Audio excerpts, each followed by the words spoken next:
Mhm.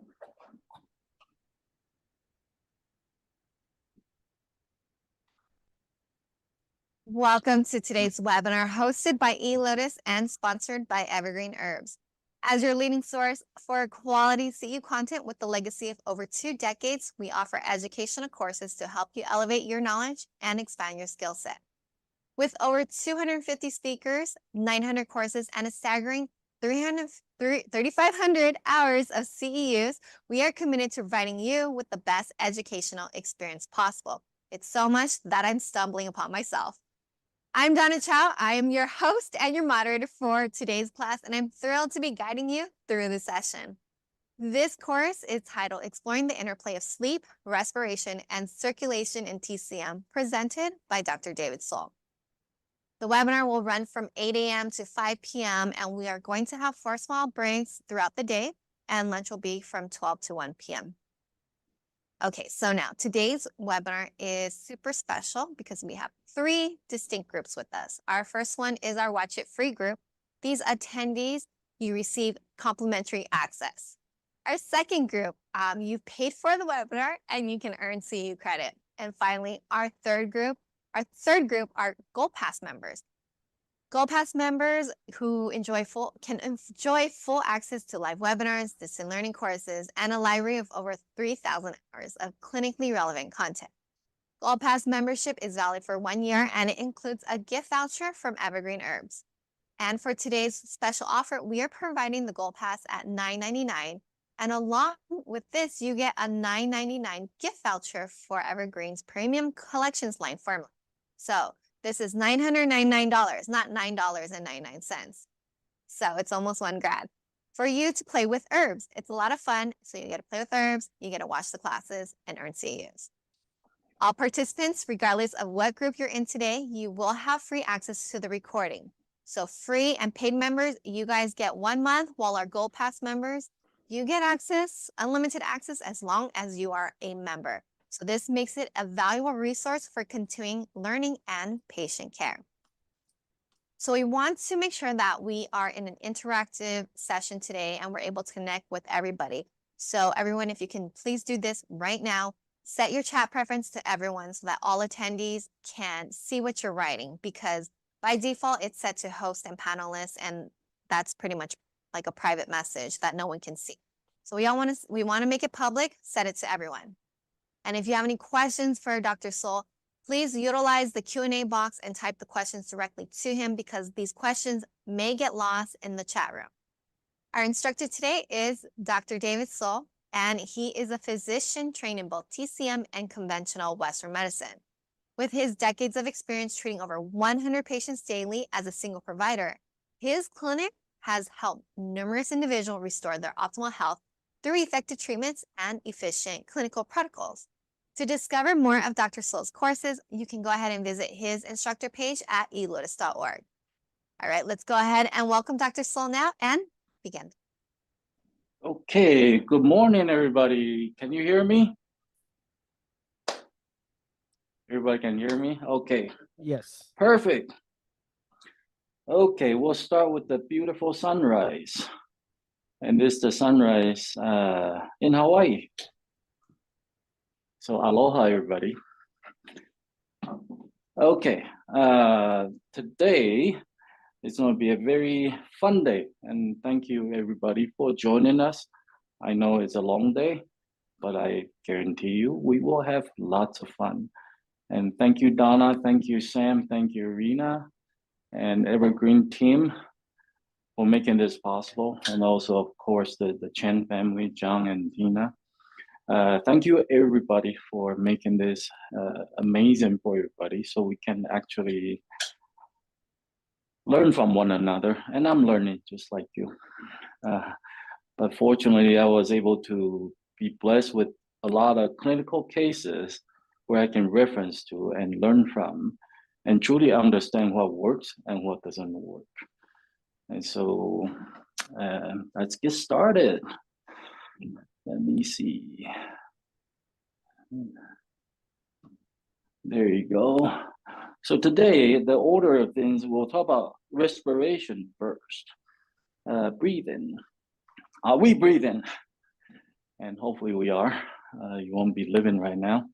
And also circulation and hibernation, another word, sleep. Okay, and life, yes, that is my passion, and that is love in full emotion. And remember, always, love is the key ingredient to health. If we don't have the ability to love, it's difficult to restore health because we're dealing with the energetic medicine. And the only way energy can flow is through love. So making sure that everything that you do, you're doing it from a place of love. Okay, and so we're going to talk about the flow in a different way. I mentioned flow before in the previous webinar, and we'll get into flow a little bit. It's all about flow and the energetic flow. And so we'll touch on that. And then also we'll talk about the yang, the yin and yang, the two components, two opposition force. And in terms of what's coming from outside, what we put in the body, the two input system, yes, the external intake, as we put into the body, it's the two things that we put into the body. One, of course, is the respiration, the oxygen that we breathe in, and the other we talked about extensively the last two webinar. And if you have a chance, go back and look at those. I highly recommend that. And that's also the yin qi. So you have yang qi, yang, the word yang in Chinese, it means oxygen. And it's not a classical term that we use, but it's referencing to the oxygen. And we do know oxygen is vital for our survival. Without the oxygen, we can live. So it's not just the air, but the oxygen. So you have the two components that we put in the body, the substantial and the non-substantial. The things that we can see, also the things that we cannot see. And the things that we can see, of course, the food. We see them with our eyes and we put in the body. So do we eat with our eyes? In a lot of ways we do. We eat with all our five senses. We smell it, we see it, we want to eat it. And if you really want to know more about nutrition, we talked about it extensively. So you do have to give a body what it needs, whether it's oxygen or nutrition or water. And also we talked about water and the types of water in the previous one. And so in terms of external intake, what we put in the body, you have the yang and the yin. And in terms of the internal control, how our body communicate from one region to another region, really there are only two control. And one is of the yang, the non-substantial. In other words, electrical, it's our neurological system. And it's electrical conduction, the signal of the electrons. And that part we cannot see. And that conduction, we'll talk about it our next webinar, and I think that might be in May. And it will be pertaining not only to the neurological system, but we'll understand about electron. Because right now, we talk about energy. Yes, we're in the energetic medicine. And in that energetic medicine, it is the conduction of electron. When I lecture with conventional medical health providers, a question I ask them, and this is a very valid question because for them, they're using the chemicals as a way to treat the body. And chemicals, a question I ask them, drugs, chemicals. So the question I ask them is there any chemical reaction that can occur without energy transference? And of course, the answer is no. Every chemical reaction is transfers of energy. And so what we're doing is the energy. So let's understand energy based on our current foundation of the electron and the proton and all different components. And we can get into more detail when we talk about neurological system in our next webinar. And then the in-system control, the other control, the two control you have is hormonal. The hormonal control, another word in Western medicine, we call it the endocrine. So, and that endocrine system is the other way one area will communicate with the other area. A cell communicate with another cell. It's through the endocrine or the nerve. Is there other way of control? Not that I know of. And meridian, where does that fall into? And we'll talk about that when we talk about neurological system in our next webinar. And for me, coming from both sides, my understanding of the Western medicine, and that was my first career or last career. It was the continuation of a career. And now I've mainly focused on the Eastern medicine, and so the energetic. So to look at the two, the Eastern medicine is, why is it still valid? Our textbook, even after thousands of years, is still valid because it's based on observation. And observation does not change. And that's opposite of the scientific method. A lot of scientific research, they're conflicting a lot of times. And if you remember back in the days in the 90s, they told us, don't eat butter, bad for you, have some margarine instead, saturated fat. And so it's understanding what is observation. The sun will come out every morning and sun will set every day. And there will be 4 seasons. And yes, we add the 5th season in that. And we can talk more about that also. But if you look at the observation, it doesn't change. And that's what I love about Chinese medicine. I can reference, and today we'll be referenced a lot back to the Wang Di Neijin, one of our oldest medical texts, and what it talks about in terms of breathing. What does it talk about in terms of sleeping? And how about the position we should sleep in? And the time that we should sleep, ideal for sleep. And that has to do with the energy. And now we're going to take our understanding from the science and look at it and to see if that actually makes sense. And sometimes I look at it and say, I don't think there's something missing in the science. There's still something in it that we don't know because it doesn't explain the observation. And so that's how my mind works. And I want your mind to work the same way because you want to take that observation that is valid even after thousands of years, and then take the science, the current understanding of science, and try to understand it. And trust me, when you start doing that, you begin to integrate your learning. And not only integrate your learning, you can take your learning to a higher level and a higher level. So today we want to talk about respiration, which is the breathing and the air, how we intake the air, and what we should do in terms of intaking that air. And then the other is circulation. We'll talk about circulation second. And what does Huang Di Neijin in the classical text talk about the circulation? And how do you know? What's one very clear indicator that you know is a good circulation or not good circulation? And it's very clear. And trust me, the Western medical providers, they'll agree. They may not be thinking about it, but they will agree. And then the third, of course, is sleep. And sleep is when the yin and yang come together. And we'll talk about what that means. We call it the jin. Jin is your yin plus the yang. And then we can talk about how to balance in that, the flow, what that means. If we have extra time, I can get into the flow even more on how to maintain the flow within yourself. Remember, you're the conduit. You're the conduit for the patient. If you're blocked, your treatment for the patient, they already know that in your own practice, not the same. Not the same. And so we'll do that. And the Q&A, we'll probably do the Q&A along the way. And please feel free to type in the questions. I'll do my very best. And we have moderators here. They will give me the questions. And I'll answer it for you in a way that is integrating both East and West. And so for me, I'm very fortunate. Studying the Chinese medicine, I was able to use the original language. And yes, I study, my Chinese background is the traditional characters. You know, I use the traditional characters and the meaning behind those characters. Okay, let's keep going. So learning, the 3 levels of learning, and we talked about that in the previous. So imitation. So in school, our learning is based on the imitation. And that imitation is a protocol. You will take a protocol because someone has this. What point do I use? I use this point, this point, this point, and this point.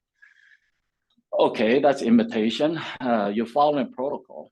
And in that imitation, if it works, great.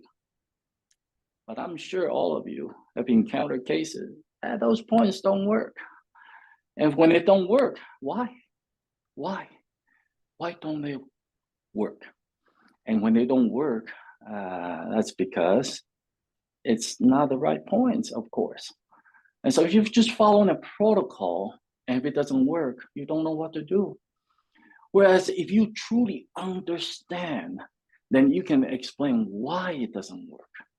And then you start formulating, and that's the next level of learning, integration. Is taking the existing knowledge that we know, whether it's based on your own observation or the observation from the classical training, the classical text, or the scientific studies, and always question it. Don't take it for the face value. I didn't take it for face value because like all of us, we encounter cases like, why doesn't it work? It worked last time. Why doesn't it work now? And so for me, it's taking the understanding and put them together. It's like, okay, I think it's because of this. And that understanding of the scientific method allows me to fine tune the training, the treatment. And that treatment, that integration, before I know it, I have a better understanding of different cases. And of course, more cases that you have in your practice or wherever you are, you're doing your learning, and you're able to truly understand and not just practice at the lowest level of learning, which is imitation. Go to that integration, go through that integration process. And for me, it's how can I integrate my understanding of the science with the Eastern tradition of observation and putting them together. But my foundation is always observation because it's valid. I cannot stop the sun from coming up in the morning. No one can. It's going to come up every morning. It's going to set every morning. I mean, every evening and go to someone else's morning. And so that integration is important. And once you're able to integrate it, you begin to understand and say, maybe I'll do this instead. What if I do this because such and such, based on your integration, you're able to give validity to your treatment, and that's going to become a new treatment for you. Why? Because of your understanding. And so please do not negate the Western understanding, the anatomy, the physiology, the pathology, pharmacology, developmental, embryology, all those ologies. Make sure you have a good understanding and use the case that's given to you as an opportunity to learn about all those ologies and then be able to come up and innovate. And that innovation is not for you, it's for the person in front of you. And don't treat the body. Look into their hearts and make sure you're touching their hearts. That's why we're here. That's why we're here. We're here to touch hearts. And so that theoretical is one of the components. Yes. But today's teaching, today I'm going to use the practical learning as a way to teach rather than theoretical. We can get into the chemistry and get into detailed chemistry. And if you do really want that, I can also do that. But I think that practical component is more important. How do we apply it? And when it doesn't work, why? And we'll get into all of those components. But in order to understand pathology, you have to know the normalcy of what physiology is and the anatomy. And so that's very important. And so that's a component I'll fill you in. We don't have to know the extent of the detail, but you want to know enough so you can have that true integration of the theoretical and the practical. And then we talked about the observation versus scientific method. Both are valid, but my observation is always my foundation first. Because I was always trouble coming from the scientific background that I can never find the truth because they're conflicting. And what I thought is that, and then something else comes along and tell me, no, it's not that. Don't eat egg. Egg's bad for you. It dries up the cholesterol. That was our understanding back in the 90s. And now we know that's not the case. And how about hypertension? Same thing. We say salt is the enemy. There are only 30% of sodium sensitive hypertension. And so it's looking at all that, the scientific observation. And then I know there's on your note, it may not say Biao, it may be something else. So symptom versus constitution. When do we focus on symptoms? When do we focus on the constitution? So when do you focus on access? When do you focus on the deficiency? And so those are two components, interplay of all those, the two opposition, the yin and yang, and bring everyone to the middle where the jing is. And that's very important. Let's bring up that the best in everybody. And so there will be clinical learning and training opportunities for all of you who want to know our future training, because I asked Tina if we can do more training, but nowadays most classes I think is we do them remotely. So I will have classes and training on different topics. If you want to participate in person, we'll have contact information at the end. And also there'll be potentially residency program as well, because in medical practice, that clinical experience is irreplaceable. You cannot learn just from the textbook. You cannot learn just from the classroom. The best way to learn is always the clinical cases. And so we'll learn it with the real patients. And then I know last time, based on the last couple of times, a lot of people want to know about effective efficiency in the treatment, because you might be wondering, how can we see so many patients? And we can. And do we provide a good care? We do. Otherwise, there wouldn't be that many patients. That's not what we set out to do as our goal, to see that many patients. But because they keep coming, we have to make sure we create a way that is effective and also efficient. And you never create efficiency at the cost of effectiveness. And so our clinic, we run it very effectively and also efficiently. At any given time, believe it or not, to see that many patients, one or two people, me and someone in the front desk. So if you're wondering how we can be efficient in the flow, you have to be in the state of flow yourself.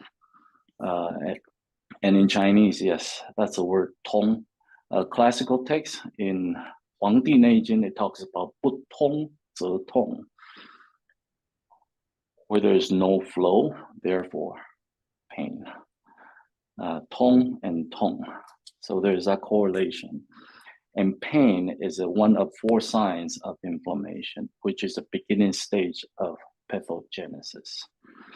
And in terms of the universe, we all heard about feng shui, right? And feng shui, feng means wind.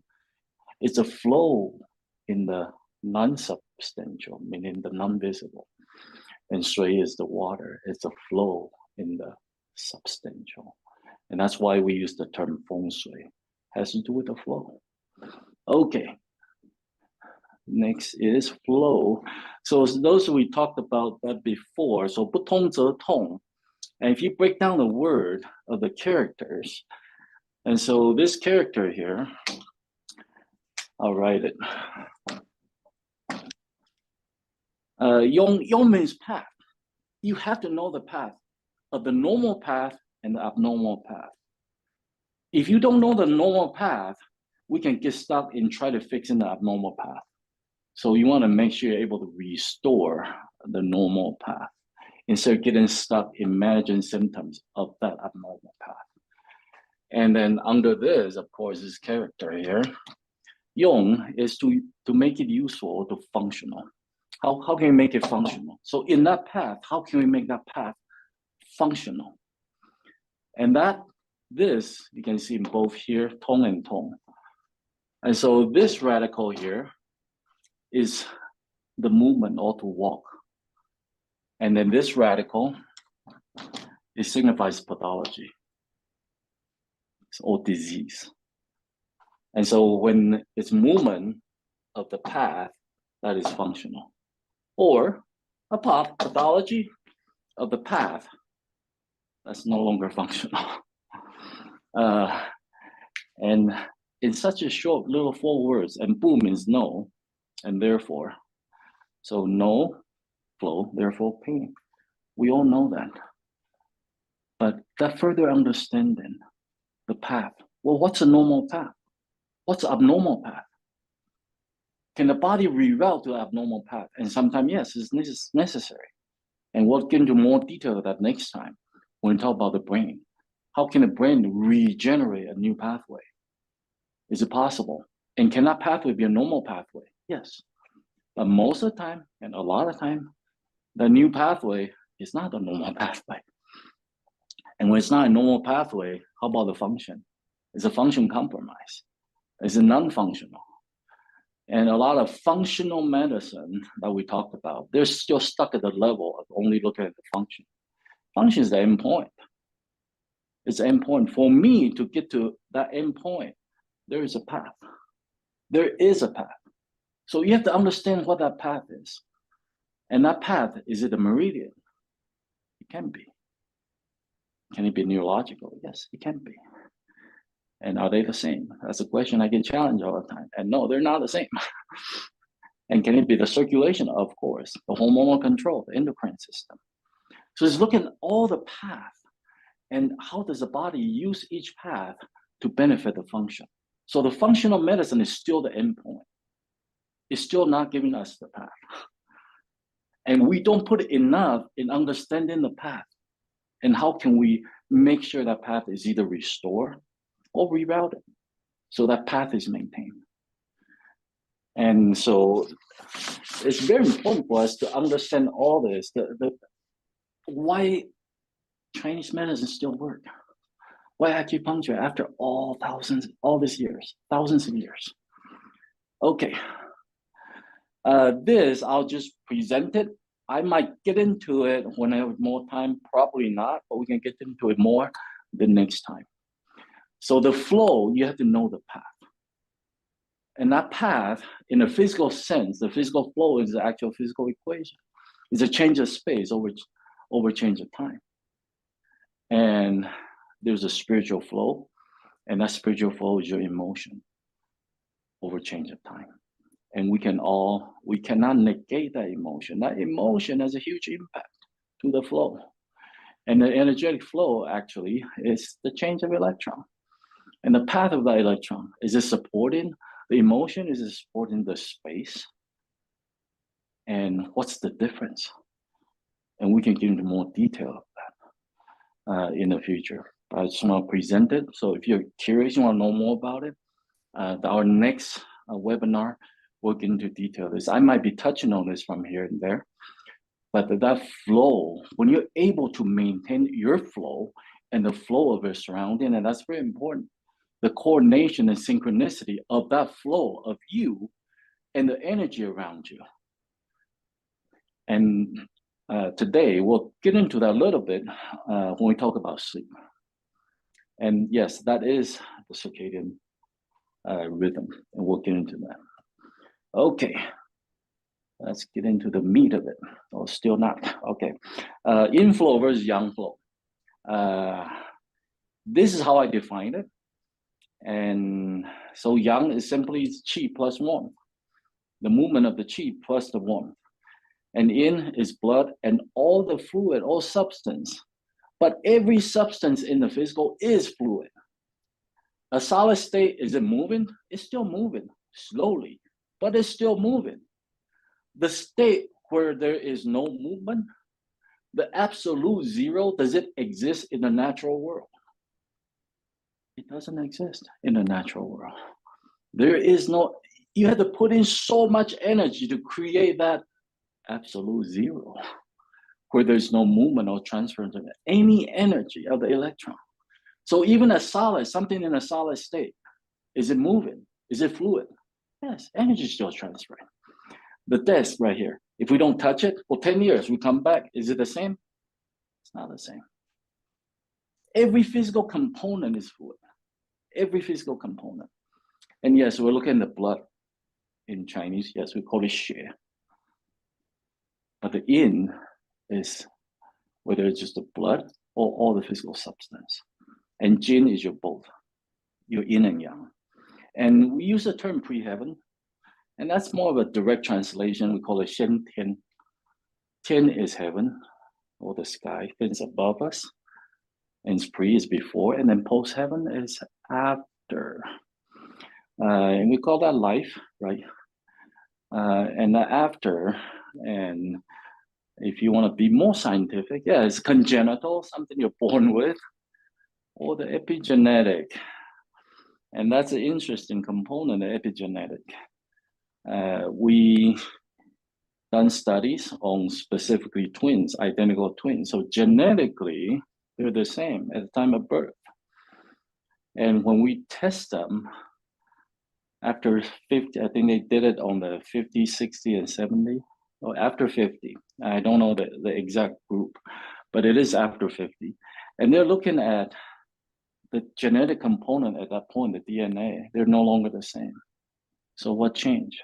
The life experience. Let's say we're twins, right? And I have a cut on my skin and you didn't. Something in my body has to turn it on and to allow the DNA to replicate to do the repair. I went through that, you didn't go through that. And then over time, yes, that does change. That's the epigenetic. And don't let the genetic dictate who you are and who you are not. My dad, he's a medical doctor, he has passed since, and he told me when I was in my 30s,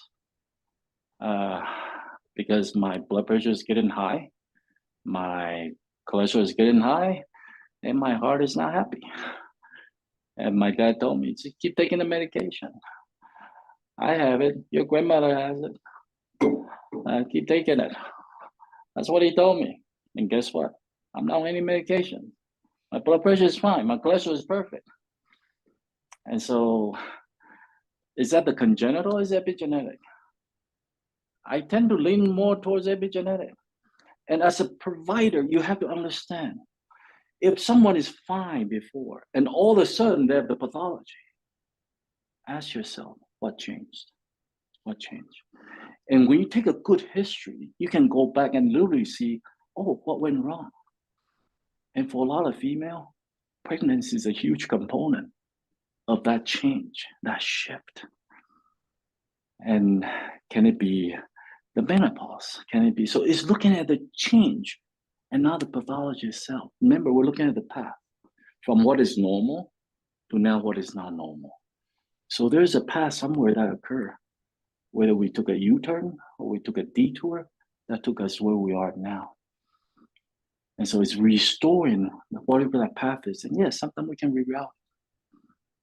So it's looking at what changed. That's the epigenetic. And Bagua, the acupuncture we do is based on Bagua.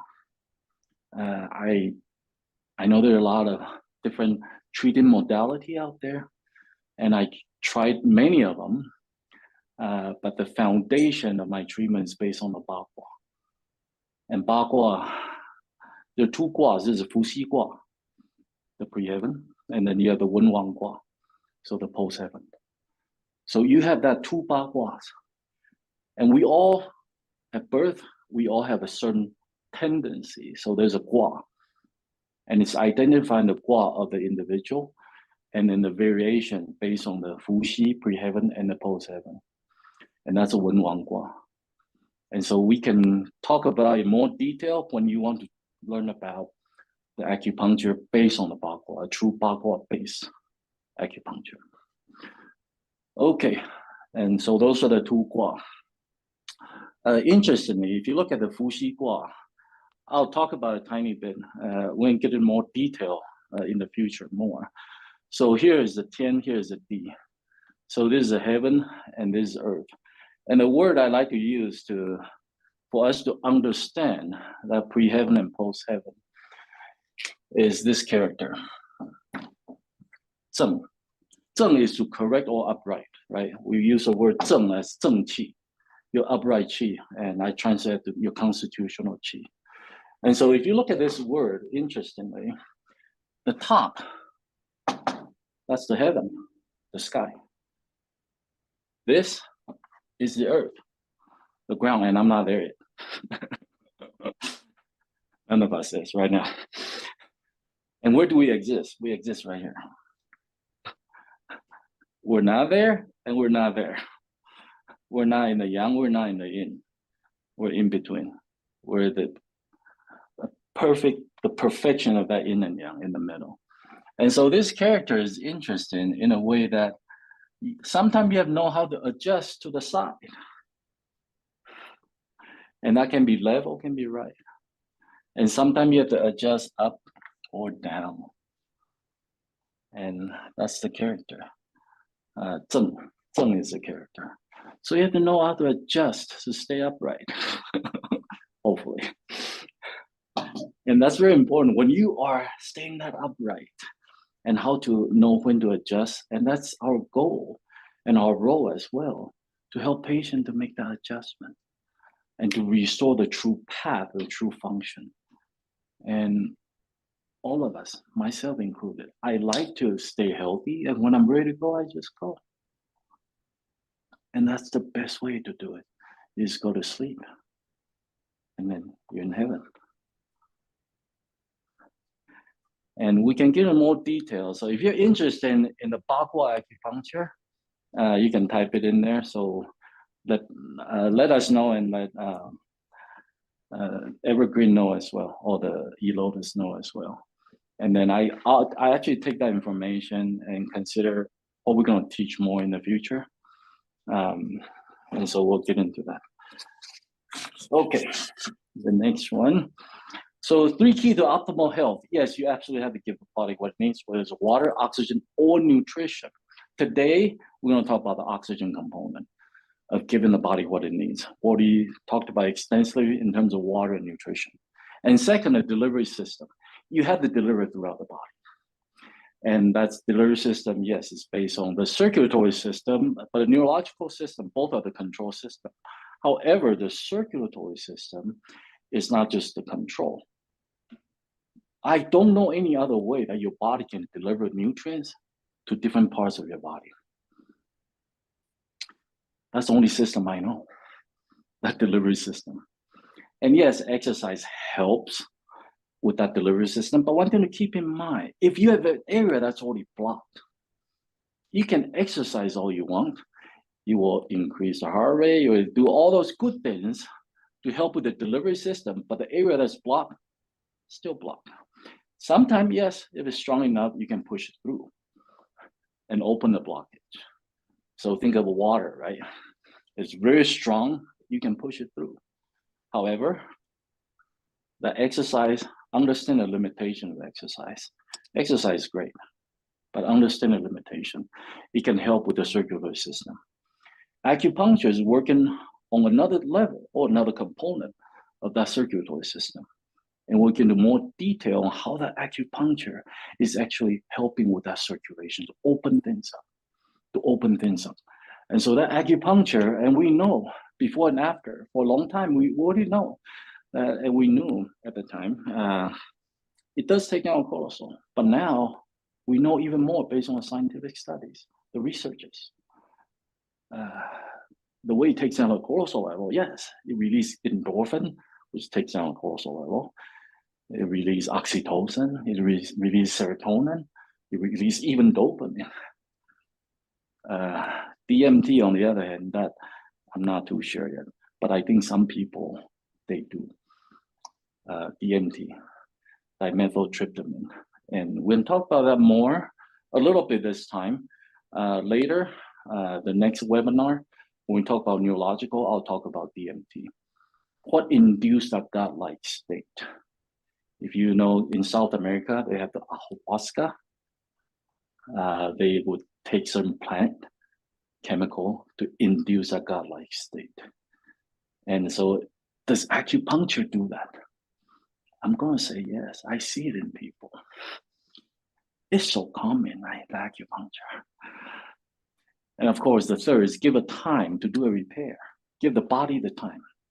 You have to give the body what it needs, deliver it, give time to do a repair. And when does that repair, when does that occur? in the sleep. Most of the repair of the cell tissues, they occur in the sleep. And in the sleep, and it's not just any sleep, in that theta and delta state. And theta and delta state is based on the electroencephalogram, the EEG. And we'll talk about that more today. So that 3 keys to optimal health. Anytime there's a pathology, ask yourself, is the body getting what it needs? Is the body missing something? Is it water, not drinking enough water? It's very common, right? And that's not drinking enough water. Can you drink too much water? You can. You can drink too much water and lose electrolyte also. And that's the 2 aspects of the same thing. Not enough water, you cannot deliver the electrolyte. And when you drink too much water, you're losing the electrolytes through the kidney. And so can we replenish? Yes. And if you want to know how, the last 2 webinars we talked about it. And so all this is important. Give a body what it needs. Think of that first. Is something missing? And then delivery system, the circulation. Is it blocked? Where is it blocked? And what are the signs and symptoms we can identify to help us understand that blockage? And remember, in any blockage, there's upstream, there's downstream.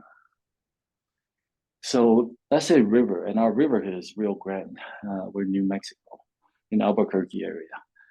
And if we're not getting water in Rio Grande, and doesn't matter what kind of repair we do to get more water, you have to consider the lake that's delivering that water.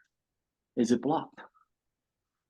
Because the Cochiti Lake, if it's blocked, it doesn't matter what we do down here. You're still not getting enough water. And that we see very clearly with a lot of issue that's in the lower extremities. Are they considered upstream where it's blocked? And we can talk more about the blind spots, the common area where the delivery system is not getting all the way. And so, yes, the delivery system. And then are you sleeping? Is it just the sleep that your body's doing repair? And what's the purpose of sleep? And we'll get into more detail.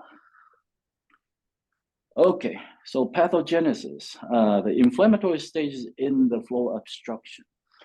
And that pertains to that blockage of the flow. And that's a circulatory path, right? And you want to know the 4 signs. And what are the 4 signs? Pain, dolor, right? Rubor, the redness, and edema, the swelling, and of course, the heat, calor. And so those are the 4 signs that we know that is a beginning stage of the inflammation. And yes, that's a beginning stage of all the pathology, beginning of pathology. It will show up as inflammation. And then the pain, the quality of pain, what kind of pain? Is it acute versus chronic? Make sure you have a clear distinction. What's acute pain versus chronic pain? Don't just ask what's your pain level. And a lot of time I get scale of 12, even though it's only 0 to 10. Don't know what that means. I think it's extreme pain. And so that the 4 signs of pain, the quality of pain. And I want you to remember this, very, very important. And the word that I use is it unbearable? Sharp, stabbing, don't touch me. When you have that acute pain, that acute inflammation, if someone say, don't touch me, do you want to put the needles in there? Please don't. Please don't. You can make it worse. When you have that acute inflammation, be able to differentiate the acute inflammation from something that's more chronic. So chronic type of pain is a little nagging, achy. Oh, it feels good. Oh, the massage feels good. Don't stop, do more. And so that's more of a chronic pain versus acute pain. And can they coexist? Of course. Can you have an underlying chronic pain and on top of that you have acute inflammation? Of course you can.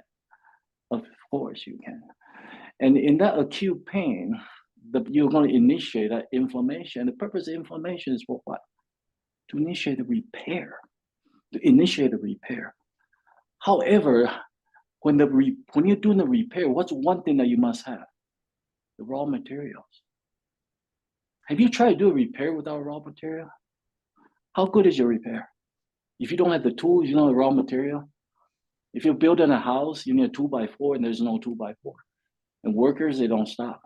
There's only 1x1, and they use 1x1 and build a house. Would that be a house you want to live in? How many of us are living in that house? You see my point. So you have to make sure that repair has to be in place. And my experience is, and we do a lot of preparation for people going to surgery. Why? We want to make sure the circulatory system is in place. So as soon as they cause that inflammation, we already have something in place for them to do a repair. And the healing time is a lot faster. And not only faster, when we do a proper repair, we're minimizing scar tissue. And scar tissue, the way I define it, is anything that is an improper repair from a damage. And it doesn't matter if it's a scar on the skin or your blood vessel, right? Atherosclerosis, when the body's doing a repair. Can it be the valve of the heart? Yes, it can. Can it be a scar of the lung? Yes, it can. All those are improper repair. And to minimize the improper repair, you have to make sure you give a body what it needs to do a repair, and also deliver it to the area so it can do the repair, and then give it time to do a repair. Not too simple? It is that simple. And so any people, a lot of patients, before they go to surgery, I tell them, let's make sure the blood circulation is in place. And for a lot of times, when they have a pathology in an area, that area is blocked. They're not getting the proper nutrition to the area. And so that's very important, that improper repair, lack of building blocks. Are we giving the body what it needs? If we don't, what happens? Instead of 2x4, let's use a 1x1 because that's all we have. So we can only use a 1x1 and build a house. And here's a house, good luck. And the insufficient resting time, we'll get into more detail. When you're not sleeping enough, and how much is enough? So we'll look at, based on our modern science, what they're telling us, and also based on the classical text. And yes, we'll be quoting a lot from Huang Di Neijing today. And that, do they conflict? Interesting, they don't. And when they do you know which one I lean towards? The observation. Because that doesn't change. The scientific studies, there's something else in there that we may not understand. And so that's very important. And also we'll talk about the incorrect blueprinting process. And that blueprinting is, yes, mitosis. Your body's doing the repair based on the replication. It's taking a DNA, unwinding it, do the repair, take all the information, the blueprint, and then we're gonna generate this from that blueprint. And what do you know, telomere, the length of the telomere is a good indication how well we can do the repair. Because the two ends of that telomere, and what does that do in the body in the replication? And we'll talk about that when we talk about sleep, because that pertains to the sleep. And DNA, yes, DNA is your gene, right? Interestingly, in English, called it gene, genetic gene. In Chinese, call it jing, your essence. That is your essence. That is your essence. And at nighttime, how that yin and yang come together and form that gene. And how can we take that gene to allow us to truly be the best that we can be? Okay, and so that inflammation, when you have the improper repair, you end up with a scar. And you can call that scar whatever name you want to call it. Doesn't matter. Just to me, just simple. I'm very simple-minded. I just call it improper repair. Don't attach any name. Don't attach any label. You can. Well, actually, you need to read the scientific journals. And so it's looking at the scar. And the scar, when it sits there, especially a scar with toxin in that scar, and we talked about that a little bit last time, the neoplasm, right? You have a growth as, oh, I cannot do the repair properly. Maybe I'll do it this way instead. And since I need to keep doing repair, no one's telling me to stop. I was to keep repairing. And in that keep repairing, guess what you get? A growth, and growth not in a good way. Spiritually, our skill, yes, we want the growth, but not in the tissues. Okay, next we'll talk about breathing. We'll get into the topic of the respiration. And the purpose of breathing, what's the key component? Let's understand the purpose. Why are we breathing? Try to hold your breath. I can go without not eating for a long time, right? So not necessarily water, I still need the water. I just did a detox. I did a short one. So I did 3-day liquid and 3-day just water. And then Tuesday, I did a little bit of food and I went 2 more days, or little more days, a little more than a day. But anyway, so in that process, I can go without the food for a long time. Why? Because I have a big pantry. And nowadays, the modern people, our diseases, they are based on is more of abundance or scarcity. Abundance. And so we have too much. And I notice our pantry, they're getting bigger. The storage of the glycogen is getting bigger in the liver. And so that, if you want to know more about it, we talked about it last 2 webinars.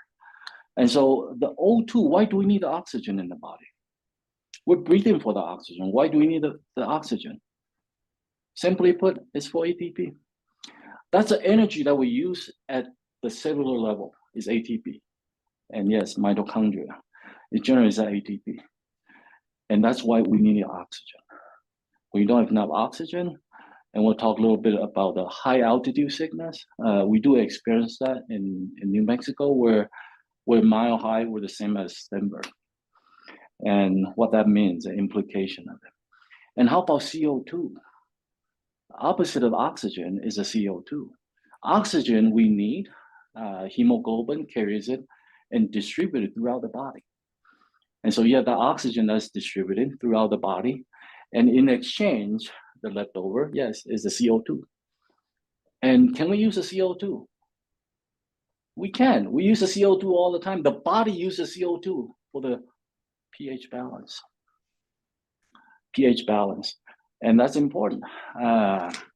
So CO2 in water, for those who want to know the chemistry of it, what does it give you? HCO3. It's really smaller. We get the CO2. If you cannot see, if it's too small, please let us know, so I'll write bigger. CO2 plus in water, it give you H2CO3. And the shift, there you have left shift and right shift, right? So you have one side that is the lung, the other side is the kidney that balances. And so it's H plus HCO3 negative. So on this side is the kidney. On this side is the lung. So when we have too much carbon, when the pH is too high, alkalinic, versus the pH is too low, acidic, what does the body do? When it's too acidic, body will try to push out more carbon dioxide to minimize the H. So you'll shift that way. And when it's too alkalinic, body will intentionally, the body always goes to the respiration first to balance pH. And then that CO2, you'll intentionally retain the CO2. And now we'll talk about some of the scenario that happens in pathology. And then we'll shift one direction or the other direction. And when the lung cannot do that, kidney will kick in and push this out or retain it. And so that's how we balance the pH. And pH is a logarithm of the hydrogen ion. And since it's a logarithm, that's why it's opposite. When it's low, that means there's a lot. When it's high, not enough. And the pH, of course, 1 to 14 pH. And so that CO2, that exhalation, what does that mean? The inhalation, exhalation. balance the pH. So understand the purpose of breathing. We need to balance the pH. Well, how about heart rate? And the breathing, is it breathing rate? What's the proper breathing rate? Believe it or not, in Huangdi Neijing, it talks about the breathing rate, the rate of breathing. What's a normal rate of breathing for us as our baseline? It talks about in the Huangdi Neijing, and it's the same as our current medical system. It's not. And I'll explain why it's not. We're living in a world we are moving all the time. We're constantly thinking about stuff, doing stuff. And when you're doing and thinking, what do we need? Energy. So the heart has to pump harder. And now we're pumping harder, the breathing. Oh, the heart needs more oxygen, so I gotta give it more oxygen. And so we end up breathing faster. Well, it's breathing faster. You get more oxygen? Questionable, right? We'll talk about hyperventilation. Is there a rate of breathing? Yes. And how about heat? Does the heat affect the breathing? Of course. If you look at a dog, yes, because they don't have sweat gland. When they're hot, what do? Right? Do they breathe faster or slower? So temperature is a huge impact on the respiration as well. And then the pH. pH in a way of the pH balance, right? So can the pH, since the breathing regulate pH, can the pH affect the breathing? And yes, there is a direct correlation. So, and yes, the Krebs cycle. You don't have this slide. And so that's the Krebs cycle. It's our way, the body's way of generating the ATP. And depending on which cycle, the transporter system, it can be from 32 to 36 ATP. So if you look at that ATP, and yes, it happens in mitochondria. And so when it's going properly versus when it takes a shortcut, right? And that's important later, especially when it comes to circulation. When it's taking a shortcut, you end up with an increase of lactic acid. And in that lactic acid, that generation of lactic acid, you have very acidic environment in that area. And once you have very acidic environment, because you don't have the blood flow to that area, what happens? Can you get rid of that lactic acid? So it creates a very acidic environment. And in that acidic environment, what's going to happen to the tissues, especially tissue without blood vessel? And that's the difference. Good example. You have the muscle and the tendon. Tendon has no blood vessels. Muscles, they do. And when you don't have that blood vessels get into that area to flush out all that lactic acid that's accumulated over time, can it harden the tissue? Yes. That's when we get naughty, right? People have knots. And I tell patients, you're naughty. You have a lot of knots. And they remind me the spelling is different. And so all that knots, really, there's scar tissues. And how about joints? Is there any blood vessel in the joint? No.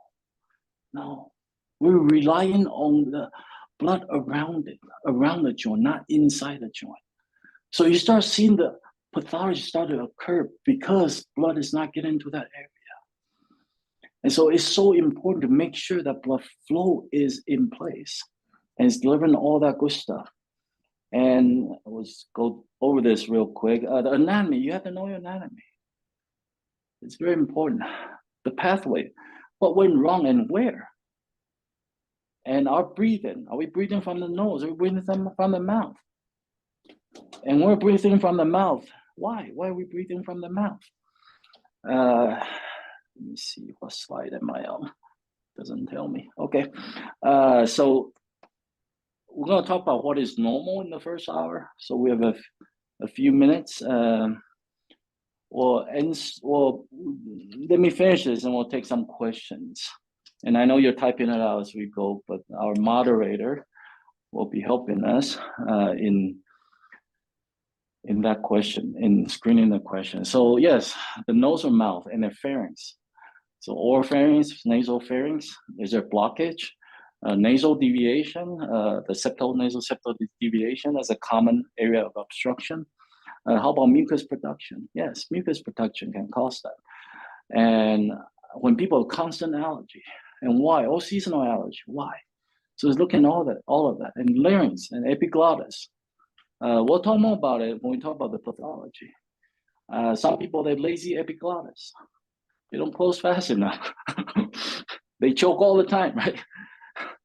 And so that's important. And then trachea. And as it goes down, yes, the bronchial tube, the lobes, the two lobes.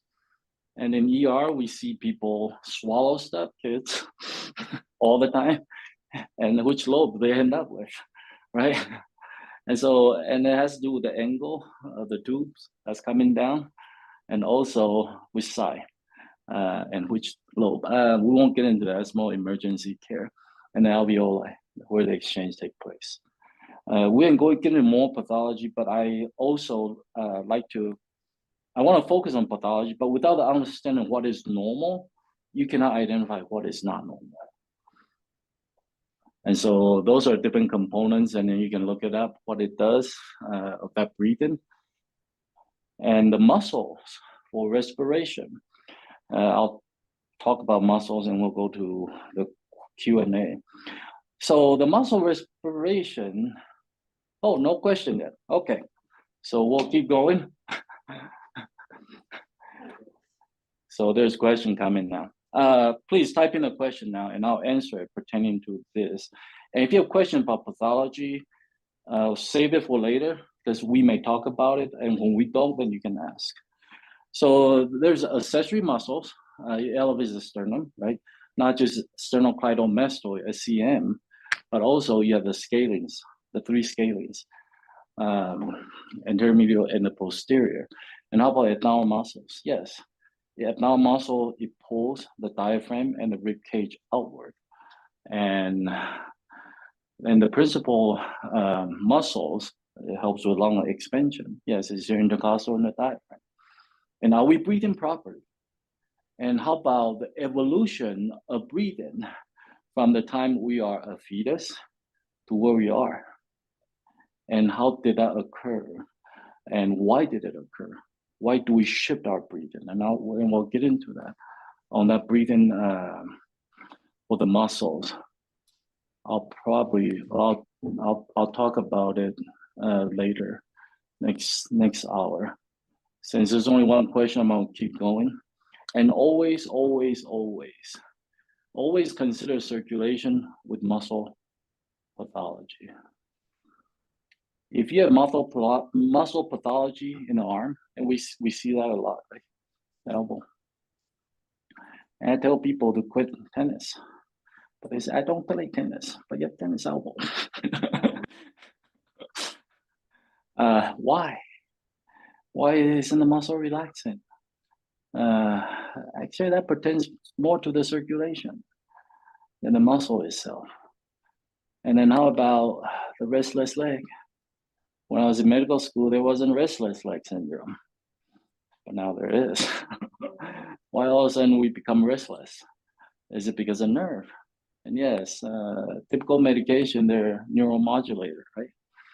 And so if you look at those medications, does it treat the root cause or does it treat the symptoms itself?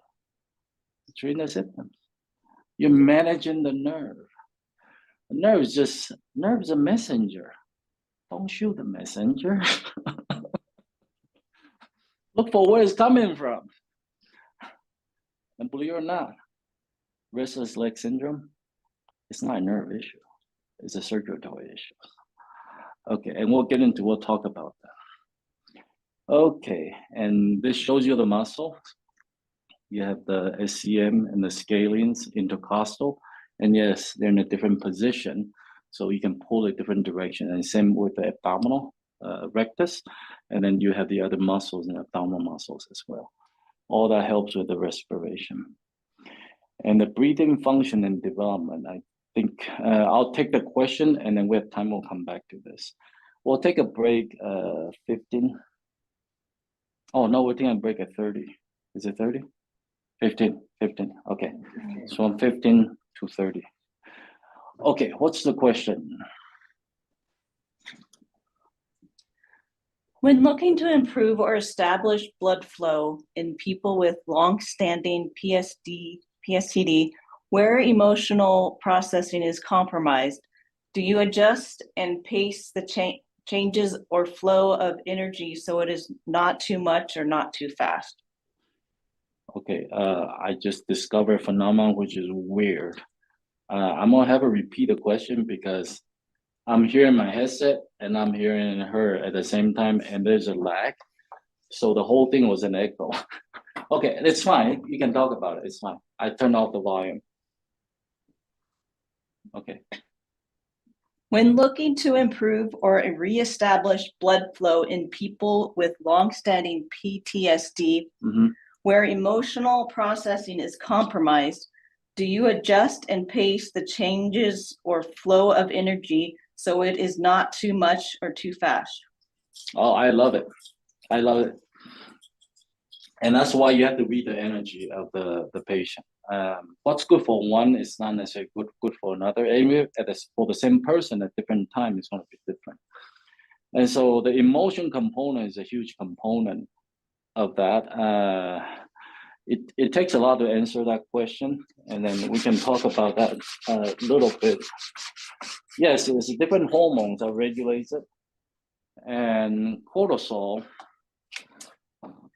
We'll talk more about it this afternoon when we talk about sleep, because it impacts the sleep directly, and it has to do with the specific hormone, cortisol.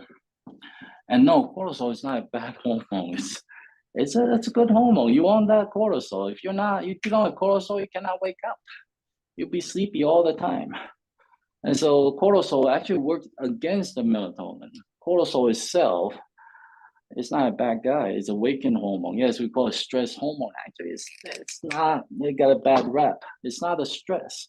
Cortisol, there's maximum, there's minimum, and when it's too much, adrenaline kicks in. So it's adrenaline that's an issue, not the cortisol. And so you have to know how to balance and bring people back to a state, awakened state. And also emotion, that's a big question.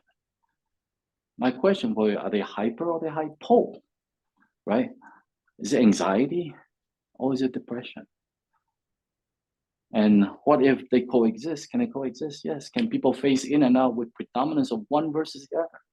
Can the treatment be different? Absolutely, totally different. Totally different. With the same individual at different time, based on their energy in that moment, sometimes I want to lift their energy. Sometimes I want to bring the energy down.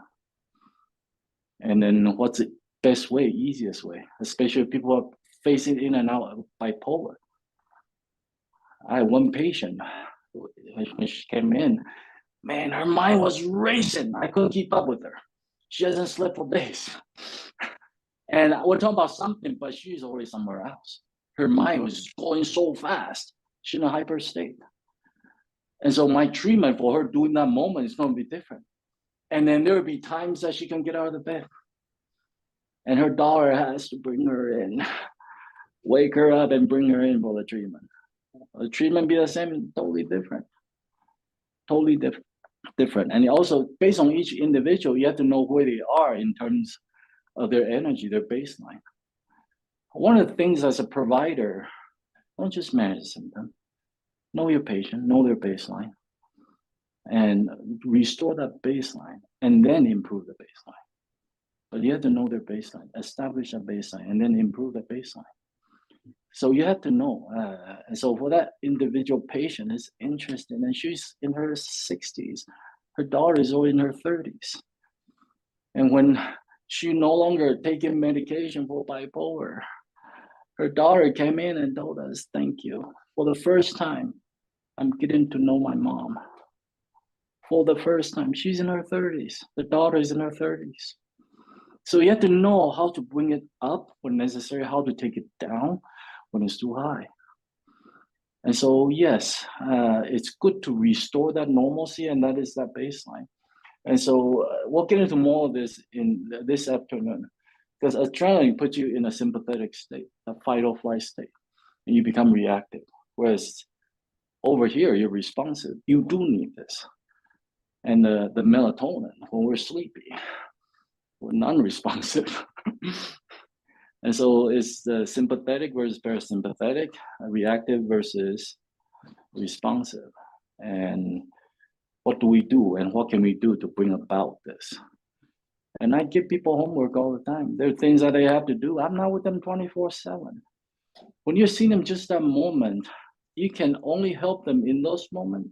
But at the same time, there are a lot of things that they can do at home. And do you give your patient homework and what they're supposed to do? And how you explain why they're doing it, right? And so in terms of breathing, we'll answer that question more detail this afternoon when we talk about sleep, because the hormone is huge. It has a huge impact on the sleep. Okay, we got 3 minutes. Let's see, do I want to get into this in 3 minutes? No, I don't want to shortchange you. Is there any more questions? No more questions. You guys are kind of quiet today. Okay, that's good. So that the understanding of the breathing is extremely important. And later we'll talk about the impact. We can go and take a break. We'll do a 15 minutes break, and we'll come back at 10:30. 10:30 our time, but 30 after. Depends on where you are, is 30 after. And thank you for attending, and we'll talk about the embryology and all that later.